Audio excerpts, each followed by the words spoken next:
비평 플러스에서 YTN을 들여다봅니다.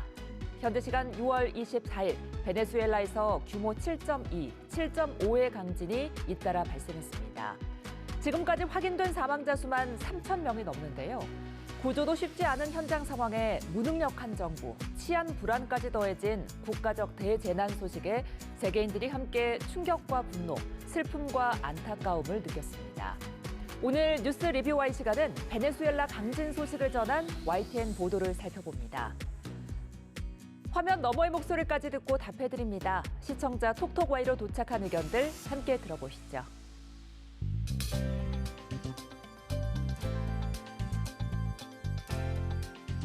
시청자 여러분 안녕하십니까? 윤보리입니다. 폭염이나 극한 호우의 기세, 발생 빈도가 갈수록 강해지고 있습니다.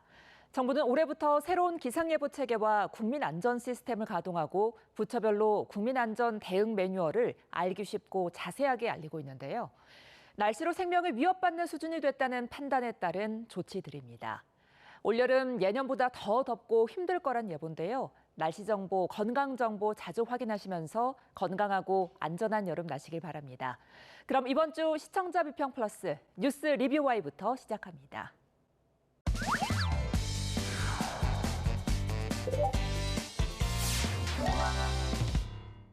오늘 뉴스 리뷰와의 시간, YTN이 전한 베네수엘라 강진 보도를 살펴보겠습니다.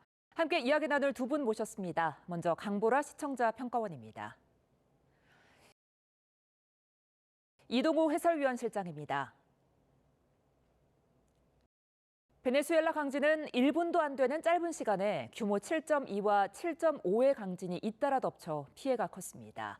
확인된 사망자 수는 지금까지 3,500명이 넘고 직접적인 피해액은 10조 원가량으로 추정되고 있는데요.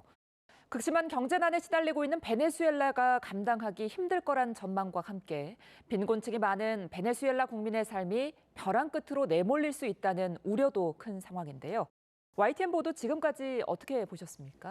네, 재난 보도는 언론의 존재 이유를 압축적으로 보여주는 영역 중에 하나입니다. 얼마나 빠르게 전하는가, 얼마나 정확하게 전하는가, 그리고 무엇보다 참혹한 현장 안에서 얼마나 인간에 대한 예의를 지키며 전하는가. 이 세 가지가 동시에 시험대에 오르는 게 재난 보도일 텐데요. 지난 보름간 YTN의 베네수엘라 강진 보도를 쭉 살펴보면 속보성과 정보량 면에서는 확실히 제 몫을 해냈다는 인상을 받았습니다.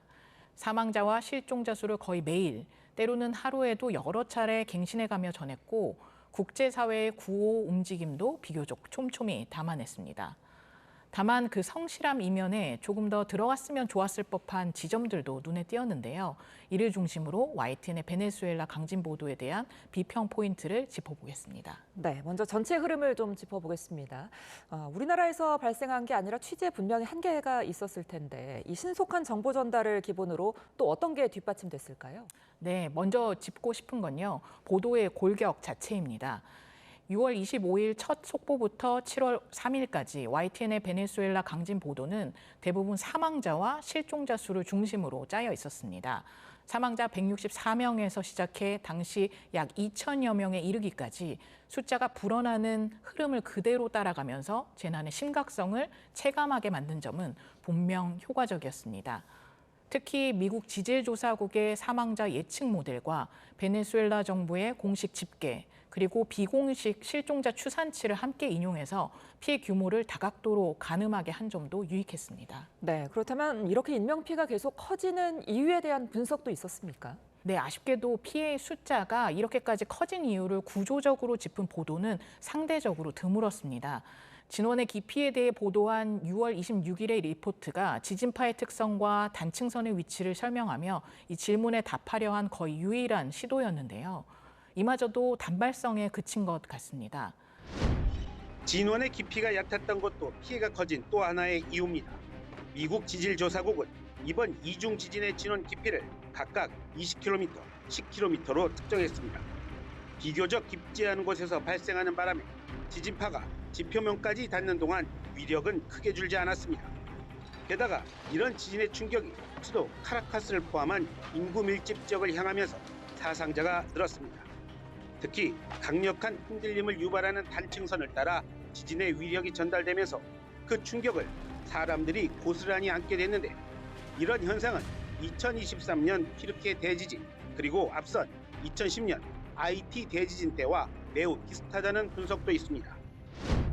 노후 건축물의 내진 설계 문제라든지 지난 1999년 대홍수 때도 그랬듯이 이 지역이 반복적으로 대형 재난에 취약했던 배경 등은 폭우 예보를 다룬 6월 30일 보도에서 스치듯 언급되는 데 그쳤습니다.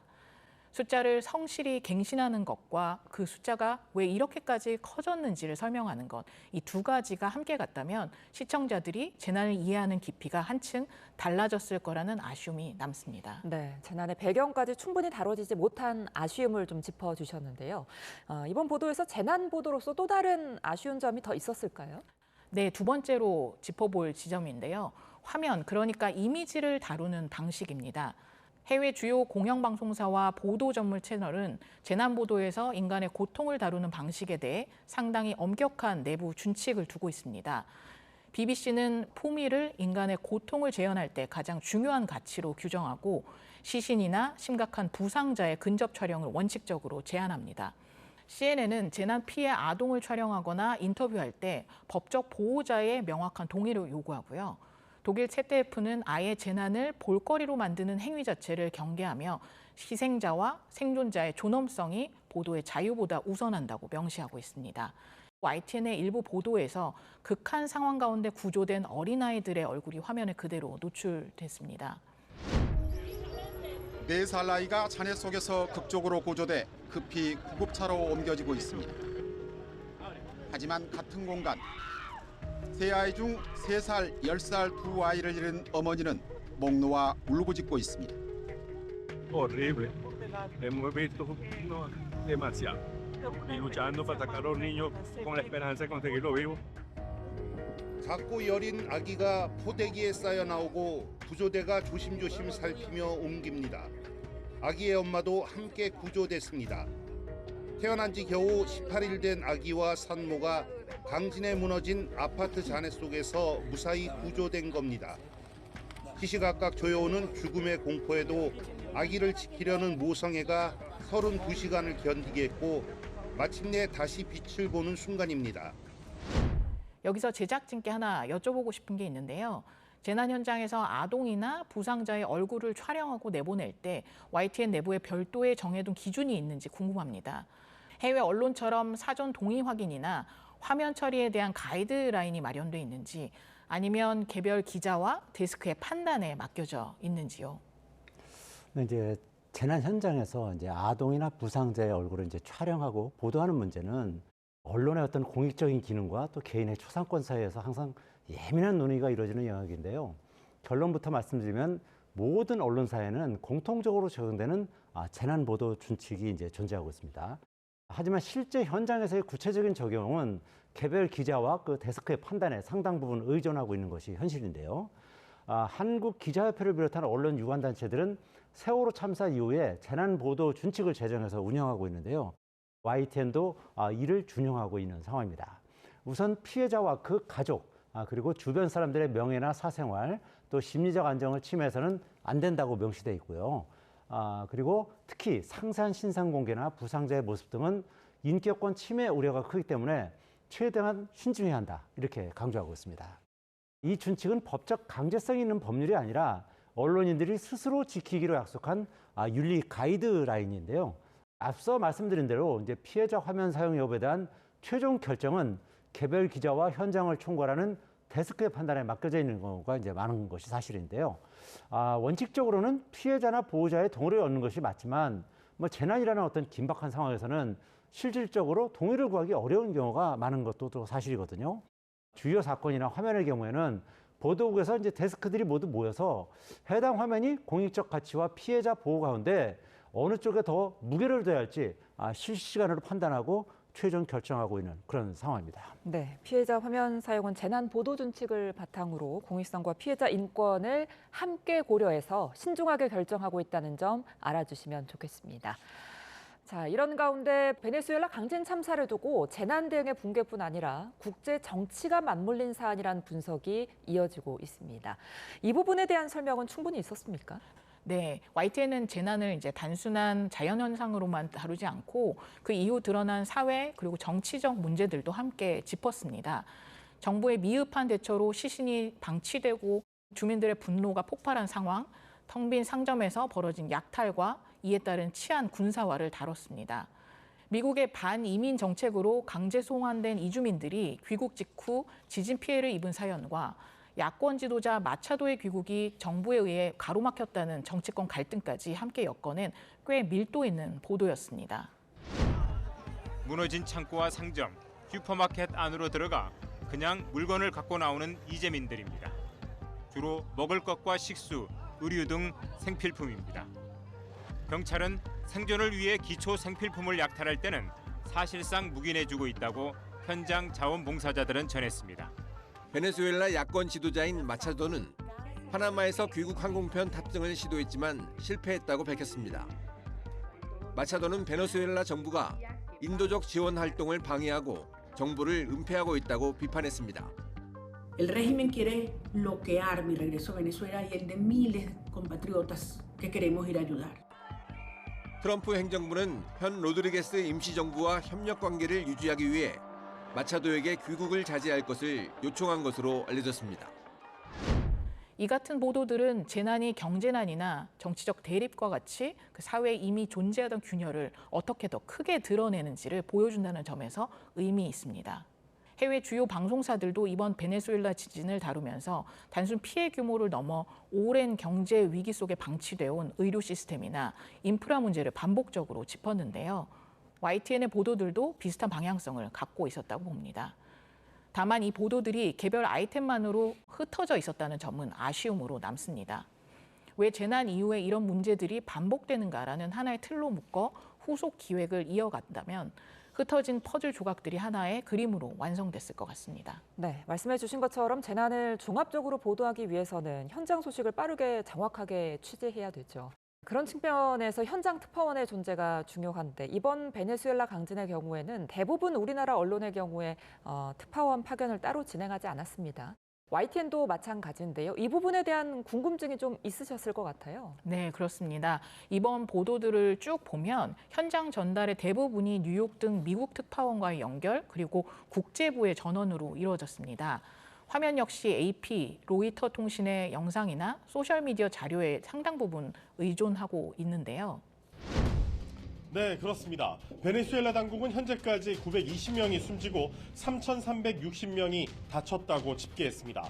구조된 사람의 수는 아직도 200여 명에 불과합니다. 주민들은 급한 마음에 이 정부 구조대가 턱없이 부족하다면서 장비 부족 문제를 지적하고 있는데요. 맨손으로 구조에 나서고 있는 상황입니다. 물론 정치적으로 민감한 상황에 처한 국가인데다가 접근 자체가 쉽지 않은 지역이다 보니 직접적인 취재가 어렵다는 점은 충분히 이해합니다. 다만 현장 특파원 없이도 현지 상황을 얼마나 충실히 전할 수 있는지는 언론사의 역량이 드러나는 지점이기도 합니다. 외신의 의존이라는 한계 속에서도 나름대로 현지 목소리, 예를 들어 실종자 가족 인터뷰라든지 UN 상주 조정관 발언 등과 같은 부분을 살려내기 위해 애쓴 흔적이 보였습니다. 다만 이게 매 리포트마다 균질하게 이루어졌다기보다는 편차가 있어 조금 아쉬웠습니다. 이 지점에서 제작진에게 한 가지 더 여쭙고 싶은데요. 베네수엘라처럼 특파원을 직접 파견하기 어려운 지역에서 재난이 발생했을 때 현장감을 보완하기 위해 YTN이 활용하는 대안적 방법이 있는지 궁금합니다.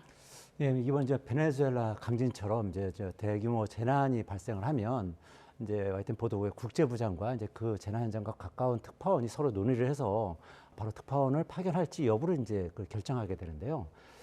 이 판단에는 이제 여러 가지 배경을 고려합니다. 일단 국내 시청자들에게 뉴스 가치가 어느 정도 높은지부터 파악하고요. 또 베네수엘라 지진 같은 경우는 매우 큰 재난이라는 점만 봐서는 이제 곧바로 특파원 등 취재진을 이제 급해야 하는 상황이었습니다. 하지만 이제 현지 교민의 수라든지 한국과의 지리적 거리 그리고 정서적 유대 등을 고려해서 이제 판단을 했는데요. 이번에 베네수엘라 수도의 공항도 폐쇄됐기 때문에 특파원을 보내고 싶어도 신속하게 현장에 갈 방법이 마땅치 않았던 것도 이제 하나의 이유라고 할 수 있겠습니다. 사실은 이제 많은 경우에 다른 언론사의 동향도 이제 참고하게 되는데요. 이번 베네수엘라 지진의 경우에는 KBS만 이제 비교적 초기에 재난 현장 한가운데는 아니고 다른 도시를 통해서 이제 경유해서 들어가는 그런 방식을 택했는데요. 이렇게 직접 YTN 취재진을 현장에 보내지 않은 경우에는 간접 취재에 의존할 수밖에 없는데요. 외신을 통한 간접 취재를 할 때는 팩트 규명을 가장 중요시하고 있습니다. 인명피해라든지 재난 발생 배경, 또 현지 재난 당국의 대응 등 주요 사실을 외신 한 군데를 통해서 파악하면 안 되는데요. 믿을 만한 외신들도 팩트 전달이 제각각이기 때문입니다. 여러 외신을 종합해서 가장 신뢰도 높은 팩트를 골라서 기사에 반영을 하게 되는데요. 재난 현장 취재 경험이 많은 특파원들과 또 주로 특파원 출신들로 구성된 현재 국제부 내근 기자들이 정확한 팩트 반영에 가장 역점을 두고 이제 초기 기사를 작성해서 이제 송고를 했던 것입니다. 특파원이 직접 가지를 못한다면 재난 현재 통신원과 또 한국 대사관 직원, 한인회 등 인맥을 활용하는 경우도 있는데요. 편집부에서는 교민의 전화 인터뷰를 통해서 이제 방송에 활용하기도 했고요. 다행히 재난 현장에서 한국인 피해자가 YTN에 제보를 해오기도 합니다. 직접 전화를 한다거나 또는 카카오톡 제보, 또 YTN 앱을 통한 제보 등 다양한 경로를 통해서 현장 상황이나 사진 그리고 이제 영상을 제보자들이 이제 보내주는 경우도 많은데요. 이러한 것을 방송하기 전에 해당 콘텐츠의 진위 여부를 파악하기 위한 필터링은 필수라고 할 수 있겠습니다. 필터링이 되지 않은 콘텐츠는 아무리 그 내용이 좋고 화면이 좋아도 이를 바로 방송에 내보내지 않고 보류하는 경우도 꽤 있다는 점 말씀드리겠습니다. 네, 재난 현장 취재는 현장 상황을 정확히 사실 검증해서 보도했다는 점 짚어주셨습니다. 지진은 지금도 인류가 완전히 예측하거나 막을 수 없는 자연재해입니다. 피해는 크고 단어 하나, 화면 한 컷으로 인해 왜곡되거나 부풀려지기 쉽습니다. 때문에 관련 보도는 극히 주의를 기울여야 하는데요. 속도보다는 정확성이 앞서는 보도, 선전성을 배제하고 인권 보호를 위한 보도가 되도록 YTN은 더욱 노력하겠습니다.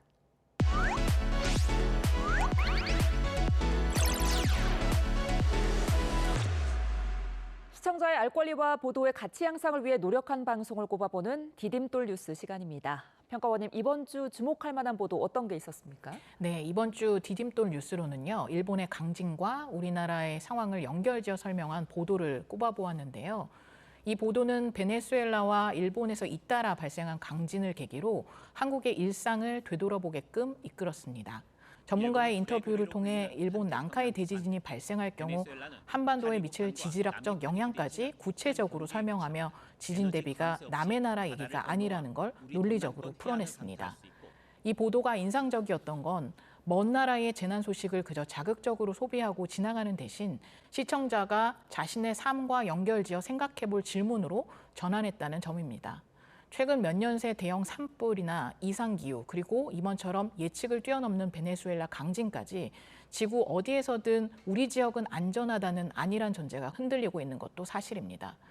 이 보도는 막연한 공포를 조장하기보다 그런 인식의 전환을 차분한 근거를 갖고 시청자에게 건넸다는 점에서 돋보였습니다. 네, 베네수엘라와 일본의 지진을 통해서 한반도 지진의 안전성은 어떤지 살펴보고 또 해외 재난을 우리의 삶과 연결한 보도였는데요. 김진두 기자를 만나서 더 자세한 내용 들어봤습니다. 지금 바로 확인해 보시죠. 비슷한 시기에 일본에서도 강진이 일어났단 말이죠. 일본에서 지진이 일어나면 베네수엘라 지진하고 우리하고 약간 좀 다른 느낌으로 받아들입니다. 우리나라 사람들은 일본에 강진이 일어났는데 베네수엘라 지진의 영향을 받았어? 물론 그건 아니더라도 우리 국민들에게는 우리나라에도 또 다른 지진이 이렇게 의문을 가질 만한 시기가 됐습니다. 그래서 일본 지진과 연관시키고 베네수엘라 지진을 쭉 연결시키는 리포트를 하나 작성을 해야 되겠다는 생각을 했었고요. 특히 우리나라에 영향을 줄 수 있는 지진 중에는 30년 내에 일어날 확률이 80%에 달하는 난카이 대지진을 지목하는 지진학자들이 많습니다. 난카이 대지진이 일어난다면 우리나라도 안전지대는 아니라는 걸 다시 한번 상기시킬 필요가 있다는 생각에서 리포트를 작성을 하게 됐습니다. 기후변화의 영향 속에서 한반도도 예외는 될 수는 없습니다. 그러니까 허리케인이 더 강력한 것이 미국을 쳤다면 보다 강한 슈퍼 태풍이 우리나라에도 올 수 있는 연관성이 있다라고 볼 수가 있는 거죠. 결국 지진도 마찬가지입니다. 제가 앞서 말씀드렸듯이 베네수엘라 지진이 일본에 직접적인 영향을 주진 않으나 연관을 지어서 일본에서 일어나는 강력한 지진은 우리나라에 영향을 줄 수 있다는 점. 그런 면에서 이런 재난에 대한 대비책이나 솔직히 우리나라에서 일어날 가능성이나 이런 걸 짚어주는 리포트는 꼭 필요하다고 보고요. 전 세계 전화를 주의 깊게 보고 그것과 연관돼서 우리나라에 미치는 영향까지 또 우리나라에서 미치는 영향뿐만 아니라 대비책은 어떻게 되는지를 자주 이야기를 해주는 그런 리포트가 기사가 필요하다고 생각합니다. 그럼 오늘 뉴스 리뷰와이 마무리해보겠습니다. 두 분 오늘 말씀 잘 들었습니다. 고맙습니다.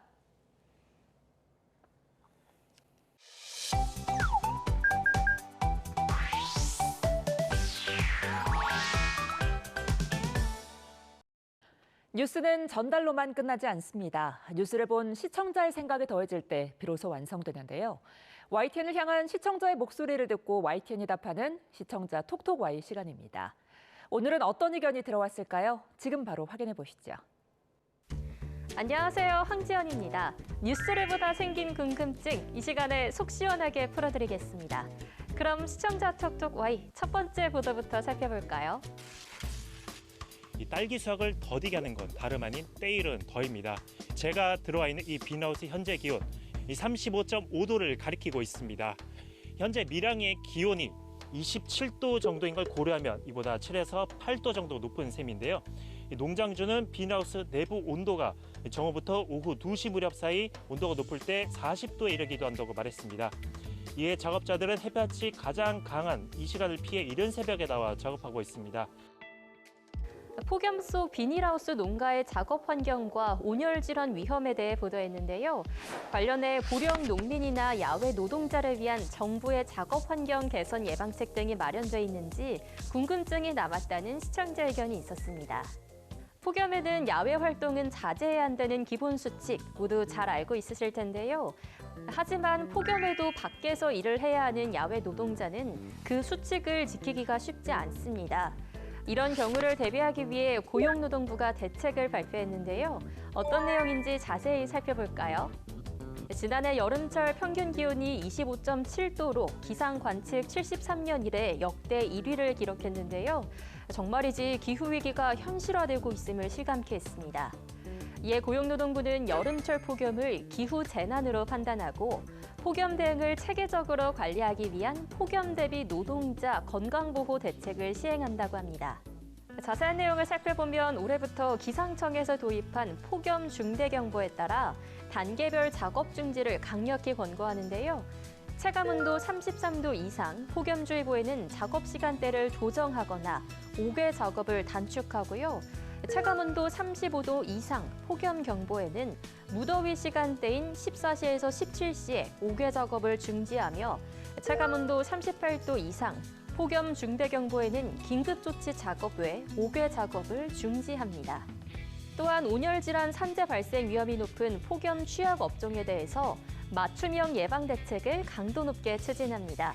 예를 들면 건설업은 폭염특보 발령 시 휴식 부여 및 5개 작업 중지 여부를 점검하고요.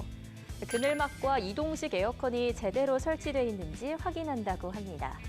그리고 지난 6월 15일부터 폭염 취약 사업장 1000개를 대상으로 폭염 불시 감독을 실시해 폭염 안전 5대 기본 수칙 미준수 시 무관용 원칙으로 처벌한다고 합니다. 정부의 강도 높은 대책을 통해 여름철 야외 노동자 모두 안전하게 여름을 이겨내면 좋겠네요. 다음으로 두 번째 시청자 궁금증은 무엇인지 보도 먼저 확인해 볼까요? 과수농가 앞에 출입을 막는 팻말이 세워졌고 입구에는 통제선이 내걸렸습니다. 지난 14일 충북 충주에서 전국에서 올해 첫 과수 화상병이 발생한 이후 충북을 중심으로 빠르게 번지고 있습니다. 청주는 물론 제천과 보은까지 확진 사례가 나오면서 충북 전역으로 번질 조짐을 보이고 있습니다. 별도의 치료제가 없어 한 번 감염되면 발병률에 따라 해당 가원의 나무를 모두 매몰하고 18개월이 지나야 다시 심을 수 있습니다. 특히 요즘처럼 비가 내리거나 바람이 불고 낮 기온이 30도 안팎 날씨에는 과수화상병이 더 빠르게 퍼질 수 있습니다. 과수화상병 확산과 방역 대응 상황을 전하며 농가가 겪는 피해의 심각성을 짚었는데요. 지역 피해 규모와 전년 대비 발생 추세, 그리고 올해 과수화상병만의 특징 등에 대한 내용이 보강됐다면 좋겠다는 시청자 의견이 있었습니다. 과수화상병이란 사과나 배 등 장미과 식물에 생기는 세균병인데요. 여기서 화상병은 나무가 불에 탄 것처럼 말라 죽는다고 해서 생긴 용어입니다. 우리나라의 경우 과수화상병이 2015년 처음으로 확인됐는데요. 과수화상병은 날씨가 따뜻해지는 4월에서 5월, 개화기에 주로 발병하는데 이 시기에는 과수농가에 각별한 주의가 요구됩니다. 과수화상병이 국내에 처음 발생한 이후 가장 피해가 컸던 지난 2020년에는 744곳의 농가에서 축구장 550여 개를 합친 규모인 394헥타르에 달하는 피해를 봤는데요. 그렇다면 올해 상황은 어떨까요?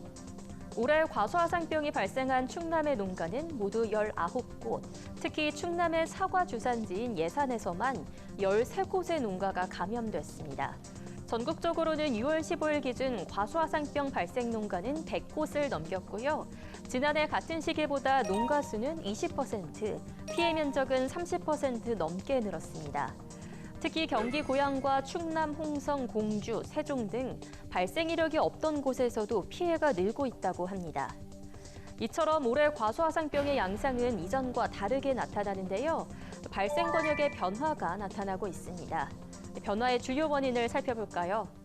농업기술원에 따르면 과수화상병균은 보통 기온이 30도를 넘으면 활동이 둔화하는데요. 올해는 평년보다 서늘한 날씨가 이어진 데다 5월 중하순 잦은 비가 내리며 병원균 증식에 유리한 환경이 조성됐다고 합니다.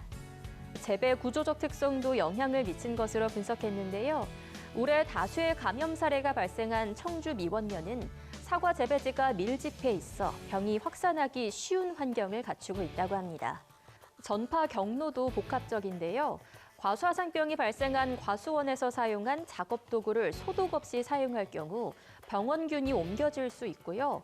감염 지역에서 생산된 묘목을 식재하는 과정에서도 발병 가능성이 존재하며 곤충, 비, 바람같이 자연적으로도 전파될 수 있다고 합니다. 오늘 마지막 주제에 대한 시청자 의견 이어서 확인해 볼까요? 지난해 군산과 서산, 산청 등 전국 15곳에서는 시간당 100mm가 넘는 극한호우가 쏟아지며 침수 피해가 잇따랐습니다. 한때는 이례적으로 여겨졌던 폭우가 이제는 해마다 반복되고 있습니다. 비가 여러 날에 걸쳐 나눠내리기보다 짧은 시간에 집중되는 양상으로 바뀌고 있는 겁니다. 온난화로 기온이 오르면서 비구름의 재료가 되는 대기 중 수증기량이 늘어나기 때문입니다. 통상 기온이 1도 오르면 수증기량은 7%가량 증가하는데 최근 연구에서는 극한호우가 이보다 더 빠르게 강해질 수 있는 걸로 분석됐습니다. 기상이변이 갈수록 심해지며 비가 내리는 양상도 변화하고 있다고 전했는데요. 극한호우에 대한 준비가 필요한 만큼 정부 차원의 대응과 개인 차원의 예방법 등 정보가 더해졌다면 도움이 됐겠다는 시청자 의견이 있었습니다. 최근 몇 년의 여름을 살펴보면 이상기후와 극한호우 등 다양한 기상현상이 나타났는데요. 올해도 무더운 날씨와 많은 비가 예상되는 만큼 각 부처에서는 사전 대비에 나섰다고 합니다. 어떤 것들이 있는지 함께 살펴볼까요? 우선 기상청과 기후에너지부가 국가 기상 강우 레이더 통합 운영을 시행합니다. 극한호우, 홍수 등 기후재난으로부터 국민의 생명과 재산을 보호하기 위함인데요.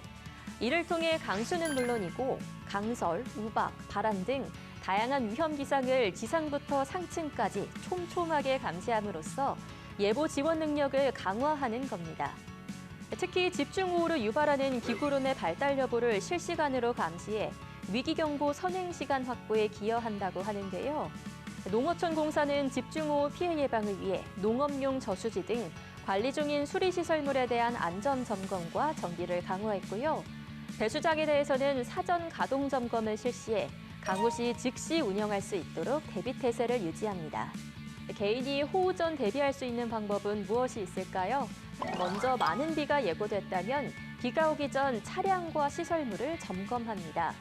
가정에서는 하수구나 집 주변의 배수구를 미리 점검해 막힌 곳은 뚫어주고요. 하천이나 해변 근처 및 저지대에 주차된 차량은 안전한 곳으로 이동시킵니다.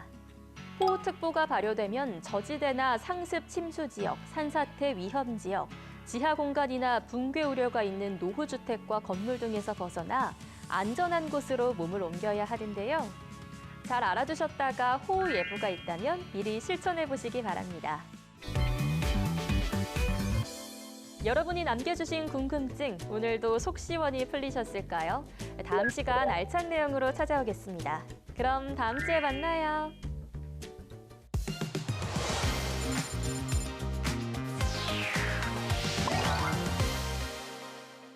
YTN의 보도를 되짚어보는 데 있어 시청자 여러분의 목소리는 중요한 기준이 됩니다.